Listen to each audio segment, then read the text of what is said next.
오늘 저희 에베소서의 이 말씀은 아주 중요하고 복된 말씀이죠. 여러분들께서 예수 그리스도를 믿는 신앙 안에 산다는 것에 가장 본질적인 차이가 무엇인지 한번 생각해 보셨습니까? 예수를 믿고 신앙을 갖는다. 어떤 부분이 그렇지 않은 분들과의 차이와 다름이 있을까요? 오늘 이 말씀에서 주시는 가장 중요한 부분은 관계입니다. 하나님께서 우리를 죄 가운데 건지시고 독생자 예수 그리스도를 사람의 몸을 입히셔서 이 세상의 현실 속으로 들이미셔서 우리와 함께 동거동락하시고 세상 끝날까지 너희와 영원토록 함께 하시겠다는 그 약속의 내용이 담고 있는 의미는 분리될 수 없는 관계입니다. 우리는 이 현실 세계 속에서 제한된 범위에 살기 때문에 이 의미를 잘 모릅니다. 한번 여러분 생각해 보십시오. 세상 사람들이 그 다양한 요구와 아우성과 외침과 분노와 그 모든 내용들 속에 담겨 있는 중요한 영적인 의미와 가치가 있습니다. 나 좀 알아주세요.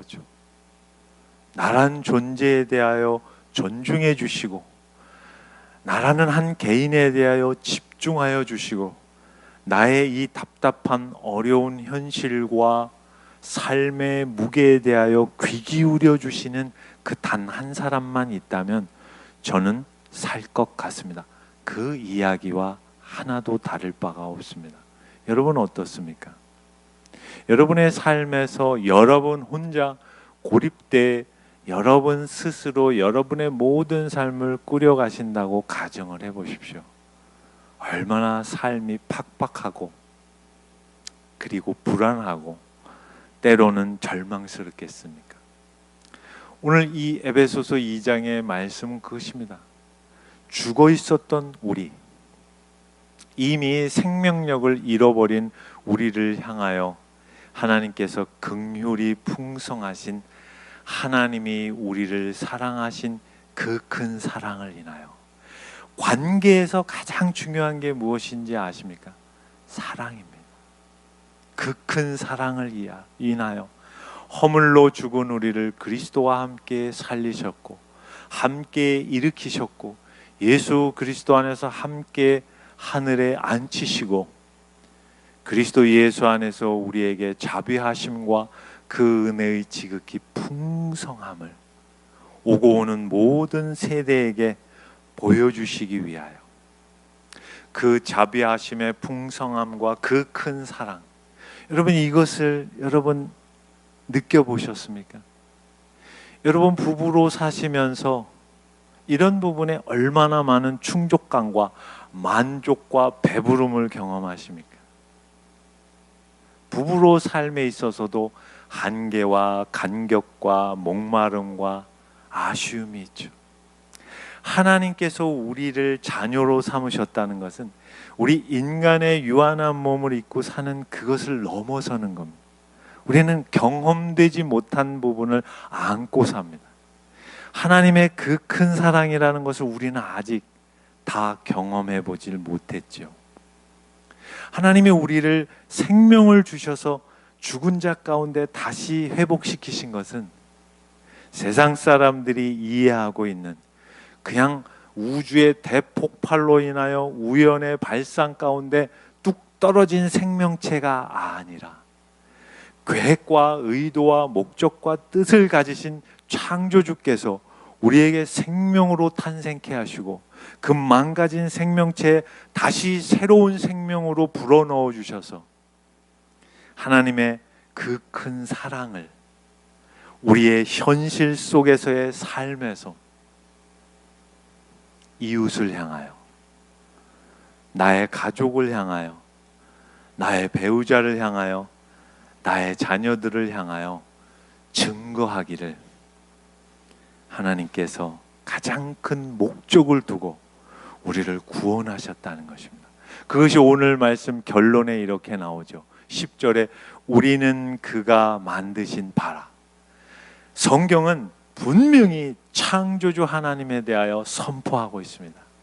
우연의 어떤 그런 내용으로 만들어진, 그저 죽으면 소멸되는 그런 생명체가 아니라, 이 우리에게 허락된 생명은 결코 하나님의 관계에서 나뉘어질 수 없는, 그 하나님의 큰 사랑을 거절하는 인생들은 하나님과의 관계가 단절된 상태에서 영원을 맞이할 수밖에 없는 그가 만드신 존재라는 것을 성경은 말씀하고 있습니다.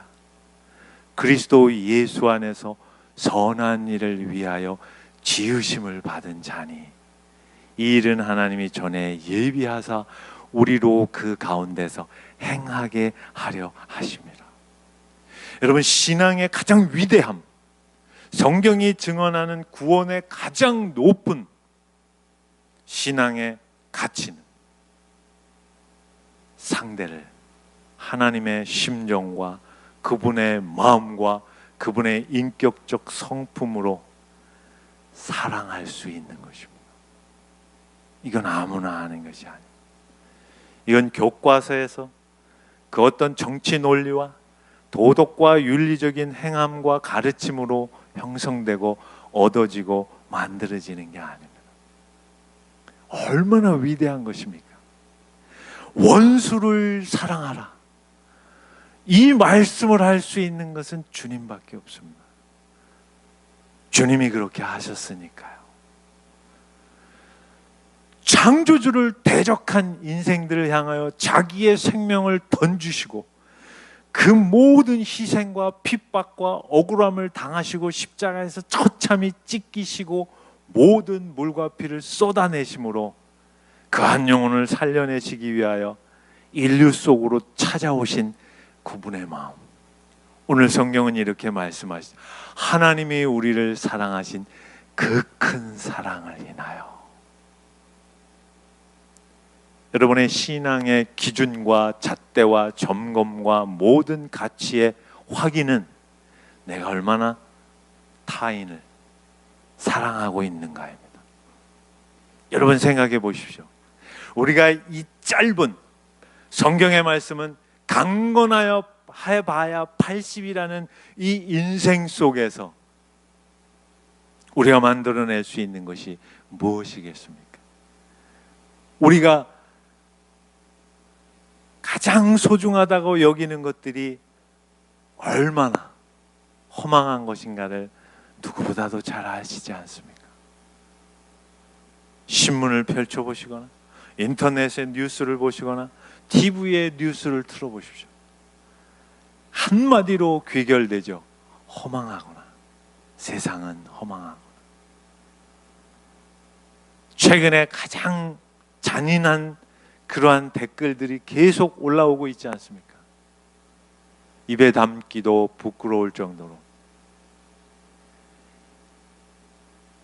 과거 정권들에 대하여 그렇게 쌍욕을 하면서 비판했던 이들이 지금 현 정권이 행하는 모습들에 대하여 독서를 퍼붓고 있는 걸 우리가 지금 폰에서 바로 열어보면 확인할 수 있습니다. 왜 그러는가요? 아무리 공정한 사회와 건강한 정치로 아무리 대한민국을 세워가려고 해도 구조적으로 부패한 이 현실 속에서는 완성될 수 없다라는 것을 시대가 증거하고 있는 것을 세상 사람들은 알 수가 없는 것입니다. 시대가 보여주고 있죠. 아무리 우리가 인류가 노력해도 감당할 수 없는 현실. 국민연금이 60세로 끝날 줄 알았더니 또 올려가지고 앞으로 5년을 더 거두겠다는 그 발상에 시민들은 분노하고 있는 모습들. 그 수많은 대한민국에서 가장 현찰 보유가 높은 국민연금의 그 자금들과 확보된 재정들은 다 어디로 날아갔습니까? 20년 후에는 모든 것이 고갈되어 연금을 받는 것이 이제 20만 원에서 30만 원대로 떨어진. 20만 원 가지고 뭘 하겠습니까? 마트 한번 갔다 오면 끝인데. 오늘 성경은 우리에게 말씀하십니다. 그것을 뛰어넘는, 그 현실에서 당하는 불편함과 절망과 분노와 그 모든 세상의 가치들이 우리에게 도전하는 내용들에 대하여 주님은 이렇게 말씀하시죠. 그리스도 예수 안에서 우리에게 자비하심으로 그 은혜의 지극히 풍성함을 오는 여러 세대에게 나타내려 하십니다. 오고 오는 모든 세대에게 풍족하게 넘치도록 목마르지 않고 부요함으로 그리스도 안에서 진정한 하나님의 자녀와 백성다움으로 살아감을 말씀하고 있는 것입니다. 에베소서 1장은 선포하고 있지 않습니까? 여러분 한 분 한 분에게 하늘의 모든 복을 다 부어주셨습니다. 그것이 하나님께 찬송과 영광이 되는 것입니다. 여러분의 남은 현실적 구원의 숙제는 무엇입니까? 기도를 더 열심히 하여, 더 적극적인 교회 활동을 하여, 더 많은 성경의 말씀을 탐독하여? 아니요. 오늘 성경은 이렇게 말씀하십니다. 우리는 그가 만드신 바라 그리스도 예수 안에서 선한 일을 위하여 지으심을 받은 자니. 여러분의 배우자를 얼만큼 사랑하십니까? 여러분의 자녀에 대하여 어떤 심정으로 대하십니까? 자녀가 몸이 아파서 안타까워하는 건 예수 그리스도 밖에 있는 사람들도 다 하는 일입니다. 한 계단 더 높은 수준에서의 사랑과 섬김과 용서와 배려와 기다림, 왜 여러분의 삶에서 증거되지 못하는 것일까요? 이 본문의 바로 앞부분에 너희가 그동안 살아왔던 너희의 삶은 육체의 욕심을 따라서 살아왔다. 육체의 욕심이란 이것입니다. 자기가 자기 인생의 주인이 되어 자기만을 생각하는 삶의 태도와 가치와 행동 모든 규범을 말하는 것입니다. 나지요, 나. 주님은 창조주 하나님이십니다. 신이 인간을 위하여 자기의 목숨을 내어주셨어요. 여러분 이걸 어떻게 받아들이시겠습니까? 세상에 어떤 신이 자기가 만든 존재들의 피조물을 위하여 자기의 전 존재를 내어주실 수 있냐는 것입니다. 그런 부르심과 책임과 그 넉넉함으로 우리를 예수의 생명으로 구원하셨다는 겁니다. 왜 그게 안 될까요? 아직도 내 안에 육체의 욕심을 따라 살아가는 근성이 남아있는 거예요. 고집들이 남아있는 거예요. 지고서는 못 살아. 성경의 66권 전체를 요약한 한 문장, 져봐, 손해 안 봐. 망하지 않아. 져봐, 괜찮아. 너희의 목숨을 빼앗아간다고? 너희의 삶의 모든 것들을 앗아간다고? 그렇지 않아. 너희는 누구 편이냐? 하나님께서 너희를 주목하시고 너희를 예수 그리스도 안에서 자녀로 삼으시고 모든 것을 다 내어주신 하나님의 후사와 기업과 모든 것에 다 나누어 주심의 대상으로 삼으셨는데 무엇이 그렇게 두렵냐? 이 내용입니다. 여러분 왜 여러분의 배우자에게 마음을 안 주십니까? 뭐가 그렇게 여러분이 잘나셨다고? 윤정님, 이건 윤정님이 그렇다는 건 절대 아닙니다. 저는 현웅님을 매주일 볼 때마다 참 마음이 아픕니다. 진짜 그렇습니다. 기운이 없어요. 체격은 건장하게 보이지만 마음이 얼마나 힘들겠습니까? 늘 그러죠. 본인은 괜찮다고. 멋있는 친구입니다. 매력이 있어요. 이틀 남으셨습니다. 많이 안아주시고 많이 손잡아 주시고 많이 뽀뽀해 주세요. 우리 예율이 예원이가 주일날 오면은 한 주 내내 집에선 단 한 번도 안 그러는데 주일 교회만 오면 아빠에게 안겨가지고 아빠 그러면서 보여주는 행동이 있습니다. 이마에 뽀뽀하고 양쪽 눈에 뽀뽀하고 코에 뽀뽀하고 볼에 뽀뽀하고 입에 뽀뽀하고 턱에 뽀뽀하고 늘 예율이 예원이 아빠인 현우 형제는 그러죠. 집에서는 안 그래요. 그렇게 해주십시오. 저희 남성들은 허당입니다.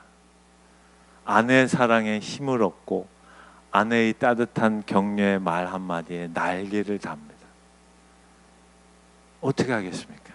그게 생리적 본성인데. 진호님 그거 아시죠? 엄범님이 얼마나 허당인가 아시죠? 상허당. 광수님 뭐 왜 웃으십니까? 본인은 예외인 줄 아나 봐. 어머머머 착각도 자유라고. 다 그렇습니다. 곤수님 같이 가만히 계시는 게 반은 합니다. 여러분 손해보지 않습니다. 구원의 생명, 그리스도의 자녀가 됐다는 가장 구체적 이 시대 속에서 증거는 다른 거 없어요. 여러분이 미워하는 그 상대를 끌어안아 볼 수 있는 능력, 힘, 은혜 해보십시오. 장로님, 권사님 사랑하십니까? 늘 장로님은 말씀은 힘 있는 군대 용어로 잘 하시는. 권사님 잘해 주십시오. 장로님 젊으실 때 권사님께 잘못한 거 많으실 거 아닙니까? 뭐 여기서 거론은 안 하겠습니다. 다 있지요. 권사님 장로님의 그런 허물을 덮어주십시오. 그냥 덮고 가는 겁니다. 그 덮음이 굴욕적이라고요? 지는 거라? 아니요. 성경은 말씀합니다. 덮어봐. 그 안에 내가 생명으로 역사할 거야. 그게 주님의 말씀. 오늘 말씀이죠. 선한 일을 위하여 지으심을 받은 존재. 저봐 손해보지 않아.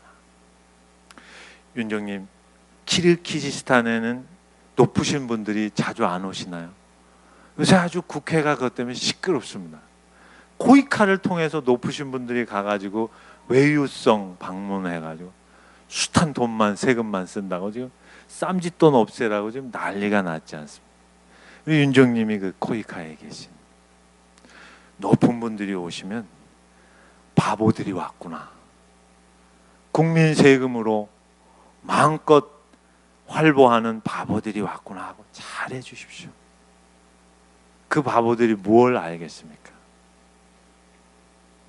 곤수님, 곤수님 요즘 삶이 고단하시죠? 그 고단 속에 주의 은혜가 있는 거 아십니까? 키워가시죠. 곤수님이 요즘 머리카락은 많이 빠지셨는데 얼굴이 빛나세요. 굉장히 얼굴이 좋아지셨어요. 동의가 안 되시는군요. 우리 라오스팀 자매님들이 제 아내님의 말에 의하면 라오스를 갔다 오신 후에 얼굴이 빛나신다는 이야기를 오늘 아침에 했습니다. 과학적 근거가 있습니다. 라오스의 물이 너무 좋아서 독일의 유명한 맥주 회사에서 그 물을 사간답니다. 맥주를 만들기 위해서. 여러분 건강을 회복하시기 위하시려면 1년에 한 번 라오스를 다녀오십시오. 암세포가 다 씻겨 나갑니다. 믿거나 말고. 우리 승하 양이 이제 좀 힘들어서 마칠 때가 됐습니다. 여러분 오늘의 말씀을 잘 생각하십시오. 이건 노력해야 됩니다. 분발하시고 연습하지 않고 선한 일을 위하여 지음받은 삶을 내가 살 수 있다? 아니요. 그건 거짓말입니다. 애쓰십시오. 자기를 그리스도 안에서 죽이시고 주님이 원하시는 삶의 모습으로 한 걸음 내딛는 겁니다. 손해 보는 게 아닙니다. 굴욕적인 것이 아닙니다. 비참해지는 내 현실이 아닙니다. 그것이 성경은 그리스도 안에서의 승리라고 말씀합니다. 한 주간 여러분의 삶에 광복절 태극기 다시는 것보다 더 중요한 게 진정한 그리스도 안에서 자유를 누리는 광복의 인생을 사는 내가 어떻게 살아가는지를 한 주간 여러분의 삶의 자리에서 증거하십시오. 그리고 다시 다음 주일 기쁨으로 이 자리에서 뵙겠습니다.